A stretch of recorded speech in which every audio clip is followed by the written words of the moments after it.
கிருஷ்ணகிரி மாவட்டத்துக்கு சொல்லணும்னா 3 ஆண்டுகள்ல ஊரக வளர்ச்சித்துறை மூலம் குடியிருப்புகள், ஊரக கட்டமைப்பு பணிகள், ஓசூர் மாநகராட்சி, கிருஷ்ணகிரி மாநகராட்சி, பல்வேறு பேரூராட்சிகளுக்கு உட்கட்டமைப்பு பணிகள், பொதுப்பணித்துறை கட்டடங்கள், மாற்றுத்திறனாளிகளுக்கான நலத்திட்ட உதவிகள்னு 927 கோடி ரூபாய் மதிப்பிலான பணிகளும் திட்டங்களும் மேற்கொள்ளப்பட்டிருக்குன்னு மகிழ்ச்சியோடு நான் இங்கே தெரிவிக்க விரும்புகிறேன். இப்போ கிருஷ்ணகிரி மாவட்டத்துக்கான அறிவிப்புகளை வெளியிடுகிறேன். தொழிலாளர்கள் நிறைஞ்ச ஒசூர் மற்றும் அதை சுத்தி இருக்கக்கூடிய பகுதிகளில் அவங்களுடைய நலனுக்காக நடமாடும் மருத்துவ பிரிவு ஏற்படுத்தப்படும். கிருஷ்ணகிரி மாவட்ட மைய நூலகத்துக்கு 50 லட்சம் ரூபாய் மதிப்பீட்டில் கூடுதல் கட்டடம் மேற்கொள்ளப்படும். தளி ஊராட்சி ஒன்றியத்தில் 10 கிலோமீட்டருக்கு சாலை உட்பட கிருஷ்ணகிரி மாவட்டத்தில் 75 சாலைகள் சுமார் 78 கோடி ரூபாய் மதிப்பீட்டில் மேற்கொள்ளப்படும். 28 கோடி ரூபாய் மதிப்பீட்டில் 92 சாலைகள், 7 கோடி ரூபாய் மதிப்பீட்டில் 28 சிறு பாலங்கள் அமைப்பதற்கான பணிகள் மேற்கொள்ளப்படும். தேன்கனிக்கோட்டை வட்டத்தில்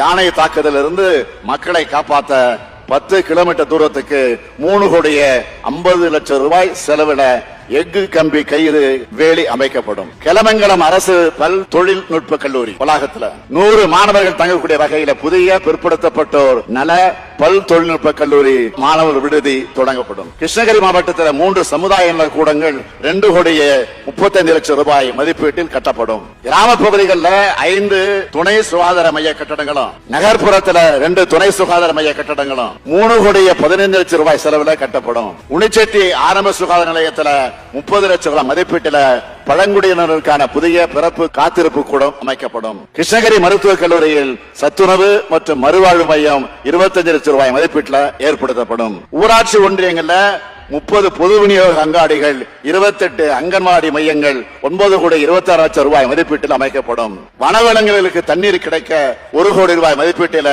நீர்நிலைகள் தூர்வாரும் திட்டம் தொடங்கப்படும்.